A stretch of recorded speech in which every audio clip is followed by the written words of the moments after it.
Hello बच्चों, कैसे हैं आप सभी।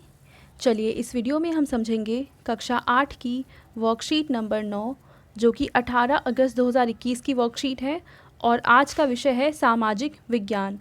और आज हम पढ़ने वाले हैं इतिहास का पाठ 2 जो कि है व्यापार से साम्राज्य तक। इसके कुछ पार्ट्स हम पहले की वर्कशीट्स में कवर कर चुके हैं और आज उसको हम कंटिन्यू करेंगे और उसके आगे का पार्ट करेंगे इस वर्कशीट में। तो चलिए शुरू करते हैं। नए शासन की स्थापना।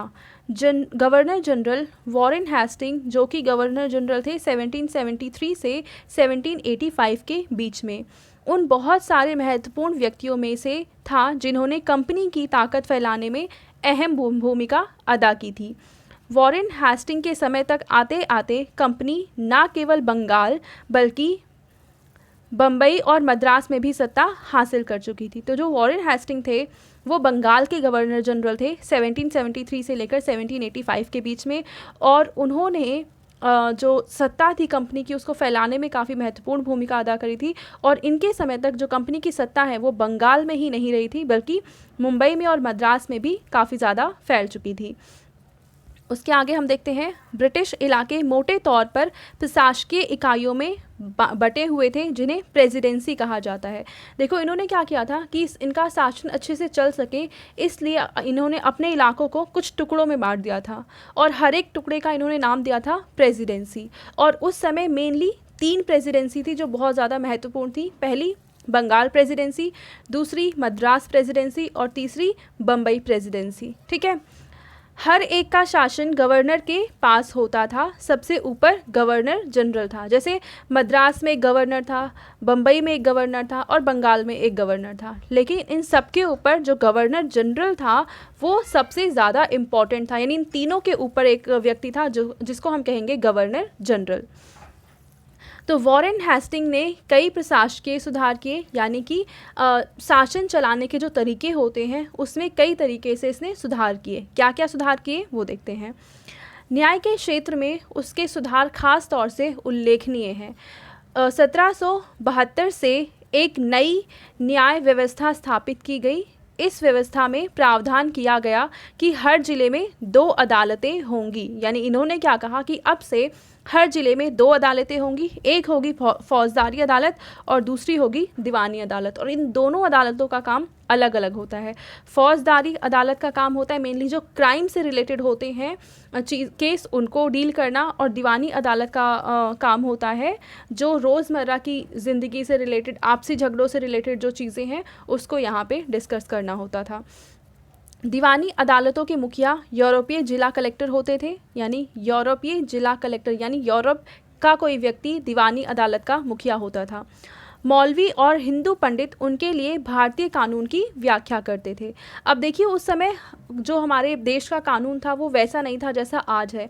तो उस समय हिंदुओं का अलग कानून था, मुसलमानों का अलग कानून था और यूरोप में के अलग कानून थे। तो इसलिए इस अदालत के मुखिया तो किसी यूरोप के व्यक्ति को ही बनाया जाता था, पर उसको सहायता देने के लिए मौलवी और हिंदू पंडित भी होते थे जो भारतीय जो कानून है उनकी व्याख्या, उनको समझाना, ये काम किया करते थे मौलवी और पंडित। ठीक है, फिर फौजदारी अदालतें अभी भी काजी और मुफ्ती के ही अंतर्गत थीं।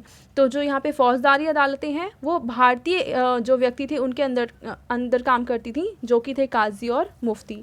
हिंदू कानूनों में समरूपता लाने के लिए 1775 में 11 पंडितों को भारतीय कानूनों का एक संकलन तैयार करने का काम सौंपा गया।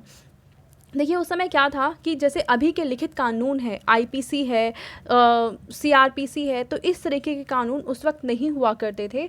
और जो पंडित हैं, मौलवी हैं, जो ये कह दिया करते थे वही नियम बन जाते थे, और हर एक क्षेत्र में भी अलग अलग नियम होते थे। तो इस तरीके से इन अदालतों में किसी केस को लड़ना बहुत मुश्किल हो जाता था, क्योंकि कहीं किसी क्षेत्र में कोई कानून चल रहा है, किसी क्षेत्र में कोई कानून चल रहा है, तो अदालत में कौन सा कानून लागू किया जाए इसकी बहुत ज़्यादा समस्या थी। इसलिए 1775 में ये तय किया गया कि भारत के अलग अलग क्षेत्रों से कुछ पंडितों को बुलाया जाएगा और उनको कहा जाएगा कि वो लिखित रूप से नियम बना दें, जिससे कि ये तय हो जाए कि नियम कौन से लगने हैं, किस नियम को माना जाए और किस नियम को ना माना जाए। ठीक है, NB हॉलहेड ने इस संकलन का अंग्रेजी में अनुवाद किया। 1778 तक यूरोपीय न्यायाधीशों के लिए मुस्लिम कानूनों की भी एक संहिता तैयार कर दी गई। अब देखिए 1775 में तो हिंदुओं का जो कानून था पंडितों के द्वारा वो बनाया गया, लेकिन 1778 में फिर मुसलमानों के कानूनों को भी एक नियम के दायरे में ला दिया गया कि उनके ऊपर कौन कौन से नियम लागू होंगे, वो 1778 में बना दिए गए।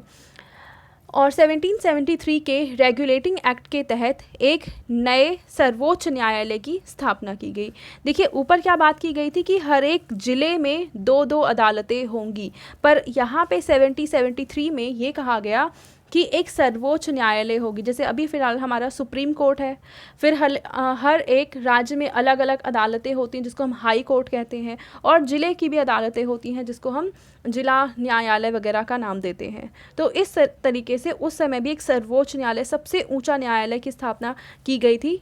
इसके अलावा कलकत्ता में अपीलीय अदालत, सदर निज़ामत अदालत की भी स्थापना की गई थी। यानी कि अलग अलग क्षेत्र पर, जिले के स्तर पर, राज्य के स्तर पर और सर्वोच्च न्यायालय की स्थापना भी उस समय की गई थी वॉरेन हेस्टिंग के द्वारा। ठीक है। भारतीय जिले में कलेक्टर सबसे बड़ा ओहदा होता था। जैसा कि नाम से ही पता चलता है, इसका मुख्य काम लगान और कर इकट्ठा करना तथा न्यायाधीशों, पुलिस अधिकारियों व दरोगा की सहायता से जिले में कानून व्यवस्था बनाए रखना होता था। तो हमारे क्षेत्र में जो सबसे बड़ा अधिकारी था उसी को हम कहते थे कलेक्टर, और उसका क्या काम था? लगान वसूल करना, यानी लगान इकट्ठा करना, और हर एक क्षेत्र की कानून व्यवस्था को बनाए रखना। किसकी सहायता से? वहाँ के न्यायाधीश हो गए, पुलिस अधिकारी हो गए, दरोगा हो गए, तो इनकी मदद से उस क्षेत्र में कानून व्यवस्था को बनाए रखना इनका काम होता था। उसका कार्यालय कलेक्ट्रेट सत्ता और संरक्षण का नया केंद्र बन गया था, जिसने पुराने सत्ता केंद्रों को हाशिए पर ढकेल दिया। इसका मतलब ये जो कलेक्टर है ये बहुत ही पावरफुल हो चुका था और काफ़ी सारी पावर इसके हाथों में संकेंद्रित हो चुकी थी। अब देखो इसके आधार पर हमें कुछ प्रश्न के उत्तर देने हैं। पहला प्रश्न, प्रेसिडेंसी का क्या अर्थ था? ब्रिटिश ईस्ट इंडिया कंपनी की 3 प्रेसिडेंसी कौन कौन सी थी? तो इसका उत्तर अभी हमने ऊपर पढ़ा था कि ब्रिटिश इलाके मोटे तौर पर प्रशासकीय इकाइयों में बटे हुए थे जिन्हें प्रेसिडेंसी कहा जाता था। तो ये उत्तर हो गया। और इसके आगे 3 प्रेसिडेंसी कौन कौन सी थी? तो उस समय 3 प्रेसिडेंसी थी, मद्रास, बम्बई और बंगाल। तो यहाँ से लेकर पूरा यहाँ तक आंसर आ जाएगा क्वेश्चन नंबर 1 का। ठीक है। अब हम देखते हैं प्रश्न 2, जो कि है वॉरेन हेस्टिंग कौन था? उसने भारत में ब्रिटिश ईस्ट इंडिया कंपनी की ताकतों को फैलाने में क्या भूमिका निभाई? तो यहाँ पे हम लिखेंगे कि वॉरेन हेस्टिंग गवर्नर जनरल था। कब से कब तक? 1773 से लेकर 1785 तक। और वॉरेन हेस्टिंग के समय तक आते आते कंपनी ना केवल बंगाल बल्कि बम्बई और मद्रास में भी सत्ता हासिल कर चुकी थी। मतलब कुल मिला के आप यहाँ से लेकर यहाँ तक आंसर लिख देंगे क्वेश्चन नंबर 2 का। उसके बाद है तीसरा प्रश्न कि वॉरेन हेस्टिंग ने न्याय के क्षेत्र में कौन से प्रमुख सुधार किए थे? तो हमने यहाँ पे पढ़ा था कि वॉरेन हेस्टिंग ने न्याय के क्षेत्र में क्या क्या सुधार किए, कि न्याय के क्षेत्र में उसके सुधार खास तौर से उल्लेखनीय है। जैसे कि 1772 से एक नई न्याय व्यवस्था स्थापित की गई। इस व्यवस्था में प्रावधान किया गया कि हर जिले में 2 अदालतें होंगी, फौजदारी और दीवानी। दीवानी अदालतों के मुखिया तो यूरोपीय जिला कलेक्टर होते थे, मौलवी और पंडित उनके सहायता के लिए होते थे, और फौजदारी अदालतें अभी भी काजी और मुफ्ती के अंतर्गत थीं। तो हम यहाँ से लेकर यहाँ तक इसका आंसर लिख देंगे क्वेश्चन नंबर 3 का आंसर। ठीक है। उसके बाद चौथा प्रश्न है कि कलेक्टर का क्या काम था? तो हम यहाँ पे लिख देंगे कि इसका की जगह हम लिखेंगे कलेक्टर का मुख्य काम लगान और कर इकट्ठा करना तथा न्यायाधीशों, पुलिस अधिकारियों व दरोगा की सहायता से जिले में कानून व्यवस्था बनाए रखना होता था। तो यहाँ से लेकर आप पूरा यहाँ तक लिख देंगे चौथे प्रश्न का उत्तर। तो ये थी आज की हमारी इतिहास की वर्कशीट। आई होप ये वर्कशीट आपको बहुत अच्छे से क्लियर हो चुकी होगी। Thank you.